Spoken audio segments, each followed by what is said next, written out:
జై గురుదేవ్. భగవద్గీత శ్లోకాల్లో 5 శ్లోకాలు చెప్పాను. ఇప్పుడు ఇవాళ 6-7 శ్లోకం చెప్తున్నాను. యదా యదా హి ధర్మస్య గ్లానిర్భవతి భారత అభ్యుత్థానమధర్మస్య తదాత్మానం సృజామ్యహం పరిత్రాణాయ సాధూనాం వినాశాయ చ దుష్కృతాం ధర్మ సంస్థాపనార్థాయ సంభవామి యుగే యుగే.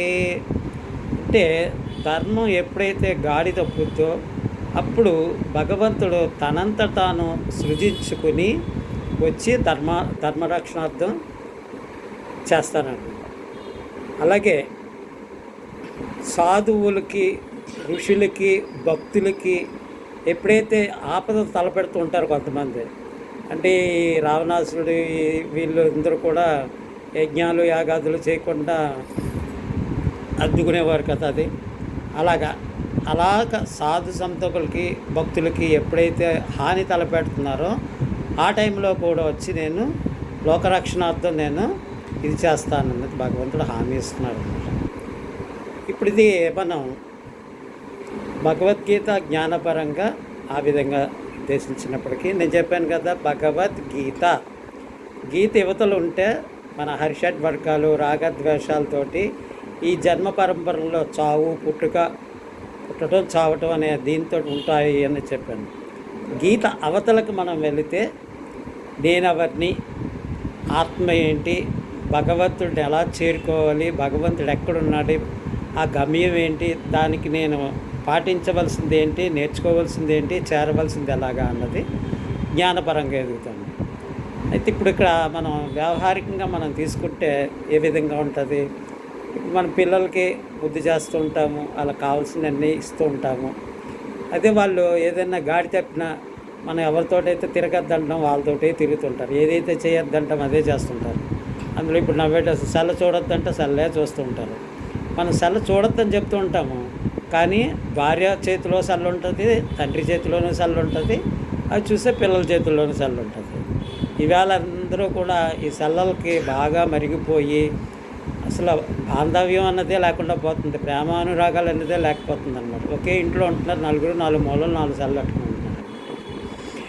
ఇప్పుడు అది మనకు మితిమీరుతుంది. వాడు సెల్ల చూస్తూనే ఉంటున్నాడు, చదువుకోవట్లేదు, తినడం లేదు, ఏమీ చేయట్లేదు. అప్పుడు మనంతటా మనమే గట్టి కేకలేస్తాము, లేకపోతే చెవి పట్టుకుంటాము, ఓ మొట్టిగా మొడతాము, లేకపోతే గుంజీలు తీయమంటాము, ఎండలో ఉంటాము. ఎంత అడిచిగించుకున్నా కూడా మనం ఆ సెల్లపోము. అలాగా మన ఇంటి మీదకి ఎవరైనా దండయాత్ర చేయడానికి వచ్చారనుకోండి, అప్పుడు మనంతటా మనం అప్పటి వరకు మనం సాధు జంతువుల్లాగానే ఉంటాము. కానీ మన మీదకి వచ్చి మన ఈ వస్తువులు పట్టుకెళ్ళిపోయి మన మెడలో భారీ మెడలో ఏమైనా తెంపుకుపోతుంది, లేకపోతే మన నష్టపరచాలని వచ్చేటప్పటికి మనం ఒక విశ్వరూపం చూపిస్తాం. అంటే కొట్టలేని వాడు కూడా శక్తి తెచ్చుకుని దాన్ని ప్రతిఘటించడానికి ప్రయత్నం చేస్తుంటానన్నమాట. అలాగే మనం వెళ్ళిపోతుంటాం, ఏ ఒక ఆడపిల్లని హేళన చేయటమో ఏదో ఇది చేస్తుంటుంటే వెళ్ళి పెద్ద మనిషిగా మనం వెళ్ళి హేకలేస్తుంటాం అనమాట. పిల్లలు ఏడిపిస్తుంటే బుద్ధి లేదా ఇది లేదా అన్నట్టుగా మనం చేస్తాం. అంటే ఇదంతా ధర్మరక్షణార్థమే, ధర్మ సంస్థాపనార్థాయి అనమాట. అంటే మన ఇంటి వరకు చేస్తాము, మన పక్కింటి వాళ్ళ కోసము చేస్తాము, రోడ్డు మీద పోయే వాళ్ళకి మనకు అవకాశం ఉన్నంత వరకు. అదే 4 రౌడీలు ఇది చేస్తుంటే మనం ఏం చెయ్యం, మామూలుగా ఏ పోలీస్ స్టేషన్కో ఎవరికో కంప్లైంట్ చేస్తాం.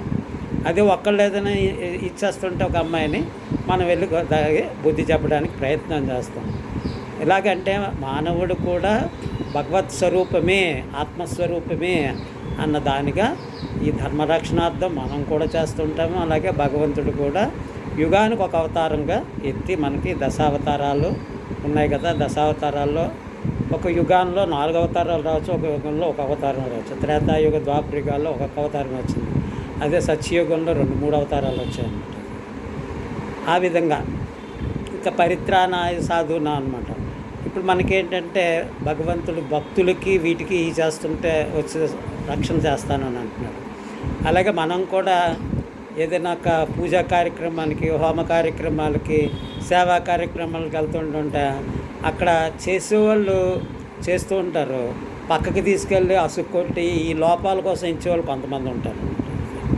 అప్పుడు అలాంటి వాళ్ళ దగ్గరికి వెళ్ళి, నాయన నువ్వు చేస్తే చేయి నాయన, చేసేవాళ్ళు ఎందుకు చెడదొప్ప పక్కకు తీసుకెళ్ళి ఈ బాలేవు అవి బాలేవు అని ఎత్తుతావు ఎందుకు? ఎవరికి సాధ్యమైనంత వరకు వాళ్ళు సేవ చేయండి. లోటుపాట్లు అనేది ప్రతి దాంట్లోనే ఉంటుంది అన్నది మనం చెప్తూ ఉంటాం. అదే ధర్మ సంస్థాపనాధ్యాయం భక్తుల కోసం, భక్తి కార్యక్రమాల కోసం ఎవరైనా హాని చేయదలుచుపడుతుంటే, ఇప్పుడు ఈనాడు మనకి పిఠాపురంలోనూ ఇలాంటి చోట్ల హిందూ దేవాలయాలన్నీ ధ్వంసం చేశారు. ఇప్పుడు రోజులు మారాయి. ఇప్పుడు అక్కడ ధర్మ సంస్థాపనార్థం ఒక మహానుభావుడు వచ్చాడు.